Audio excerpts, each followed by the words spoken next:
संतोषी माता की कृपा। संतोषी माता की कृपा माइनस चमत्कारी कथा। ओम नमः शिवाय। जय गणेशाय नमः। जय संतोषी माता।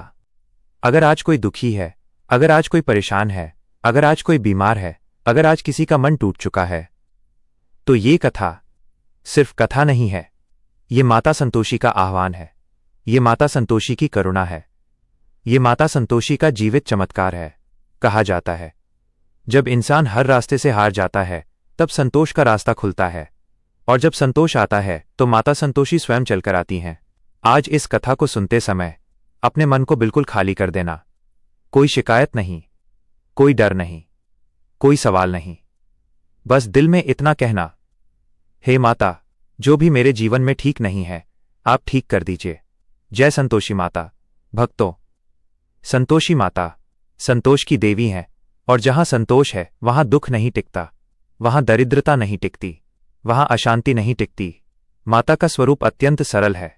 माथे पर दिव्य तेज, नेत्रों में करुणा, मुख पर ममता, हाथों में त्रिशूल जो दुखों का नाश करता है, हाथों में तलवार जो अन्याय को काटती है। माता की सवारी सिंह है जो बताता है कि जो संतोष को अपनाता है वो भय से ऊपर उठ जाता है। शुक्रवार का दिन माता संतोषी को अत्यंत प्रिय है।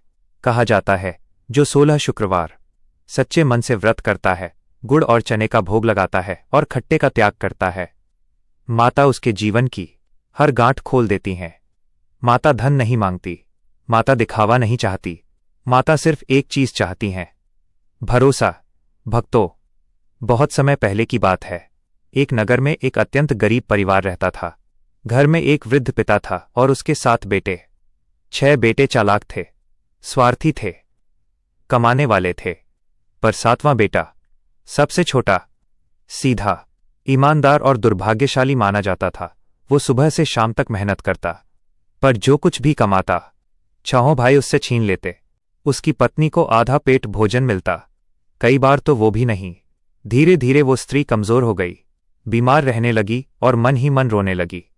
एक दिन भूख और अपमान से टूटकर वो ईश्वर से बोली, हे प्रभु, क्या मेरी किस्मत में सुख नहीं? क्या मैं ऐसे ही तड़प तड़प कर मर जाऊंगी? उसी समय एक वृद्धा उधर से गुजरी। उसके चेहरे पर अद्भुत शांति थी। स्त्री ने अपने सारे दुख उसे सुना दिए। वृद्धा बोली, बेटी, तू संतोषी माता का व्रत कर। माता कभी अपने भक्त को खाली हाथ नहीं लौटाती। स्त्री ने पूछा, माता का व्रत कैसे करते हैं? वृद्धा बोली, हर शुक्रवार स्नान कर, साफ मन से माता का स्मरण कर, गुड़ और चने का भोग लगा और खट्टा बिल्कुल मत खाना, ना नींबू, ना इमली, ना अचार। व्रत के दिन झगड़ा मत करना, किसी को दुख मत देना और पूरे मन से माता को याद करना। स्त्री की आंखों में आंसू आ गए। उसने मन ही मन कहा, हे माता, अब मेरा सहारा सिर्फ आप हैं। अगले शुक्रवार से उसने व्रत शुरू कर दिया।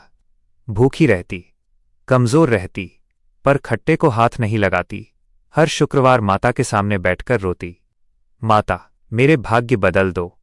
धीरे धीरे छोटे बेटे को काम मिलने लगा, मजदूरी बढ़ने लगी, घर में अन्न आने लगा। 6 भाइयों को जलन हुई। उन्होंने कहा, जब से ये औरत व्रत करने लगी है तब से हमारा हिस्सा कम हो रहा है। उन्होंने चाल चली और छोटे बेटे को परदेश भेज दिया। उधर स्त्री अकेली रह गई, पर उसने व्रत नहीं छोड़ा। परदेश में उसका पति राजा के यहां नौकरी करने लगा। वो ईमानदार था, मेहनती था, कभी झूठ नहीं बोला। राजा उस पर बहुत प्रसन्न हुआ। एक दिन राजा ने कहा, तू सच्चा सेवक है, मैं तुझे धन देता हूं। उसने उसे सोना दिया, चांदी दी, वस्त्र दिए।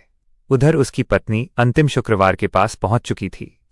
उसने माता से कहा, माता, अगर मेरा सुहाग जीवित है तो मुझे संकेत देना। वापसी में 6 भाइयों ने धोखा किया, सारा धन छीन लिया और उसे बेहोश कर जंगल में फेंक दिया। घना जंगल, अंधेरा, सन्नाटा। तभी एक दिव्य प्रकाश हुआ। माता संतोषी प्रकट हुई, करुणामयी स्वर में बोली, उठ पुत्र, तू मेरे व्रती का पति है, तेरा कुछ नहीं होगा। उसी समय एक साहूकार उधर से गुजरा। माता अंतर्ध्यान हो गई। साहूकार ने उसे उठाया, सेवा की, अपने घर ले गया। कुछ समय में वो स्वस्थ हो गया और माता की कृपा से वो स्वयं बड़ा व्यापारी बन गया। उधर उसकी पत्नी 16वां शुक्रवार कर रही थी। उसने गुड़ चना चढ़ाया और रोते हुए कहा, माता, आज आखिरी व्रत है। अगर मेरा सुहाग जीवित है तो आज मुझे दर्शन देना। उसी समय नगर में ढोल बजे, घोड़े आए, धन आया। उसका पति वैभव के साथ लौटा। छहों भाइयों का पाप सामने आ गया। वे कांपते हुए माता को याद करने लगे। तभी आकाशवाणी हुई, जहां संतोष होता है वहां ईर्ष्या टिक नहीं सकती। माता ने सबको क्षमा कर दिया और उस घर में सुख और शांति स्थापित हो गई। भक्तों, इस कथा से हमें यही सीख मिलती है, सच्चा विश्वास कभी खाली नहीं जाता। संतोष सबसे बड़ा धन है और माता देर करती हैं, पर अन्याय नहीं करती। अगर आज आप दुखी हैं तो समझ लो माता आपको तैयार कर रही हैं। अगर आज रास्ता बंद है तो समझ लो द्वार बनने वाला है। माता संतोषी उन्हीं के घर आती हैं जहां दिखावा नहीं, सिर्फ आस्था होती है। अब मन ही मन बोलिए, जय संतोषी माता, जय संतोषी माता, जय संतोषी माता। हे माता, हम सब पर अपनी कृपा बनाए रखना। जय संतोषी माता।